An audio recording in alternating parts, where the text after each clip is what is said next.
এক ছিল ছোট্ট একটা গ্রাম। গ্রামের এক কোণে দাঁড়িয়ে ছিল একটি পুরনো বটগাছ। অনেক বছর ধরে গাছটি সেখানে দাঁড়িয়েছিল, নিঃশব্দে, কিন্তু সবার উপকারে। সকালে গ্রামের শিশুরা খেলতে আসতো গাছের নিচে।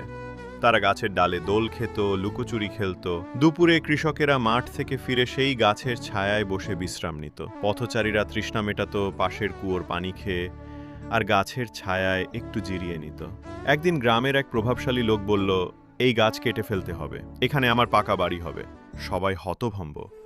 এত উপকারী গাছ ওকে কেটে ফেলবে? গ্রামের এক বৃদ্ধা সামনে এসে বললেন, তুমি যখন ছোট ছিলে তখন এই গাছের ছায়াতেই তোমার মা তোমাকে ঘুম পাড়াতো। তুমি যখন প্রথম স্কুলে গিয়েছিলে এই গাছের নিচেই দাঁড়িয়ে কান্না করেছি। এই গাছ কেটে ফেললে তুমি নিজের শিকড় কেটে ফেলবে। লোকটি কিছুক্ষণ চুপচাকে বলল, তুমি ঠিক বলেছ, আমি গাছ কাটবো না, বরং এর চারপাশে বেঞ্চ বসাবো, সবাই যেন আরো আরামে বসতে পারে। গাছটি আবার খুশি হলো। সে জানে ভালোবাসা আর উপকার কখনো বৃথা যায় না।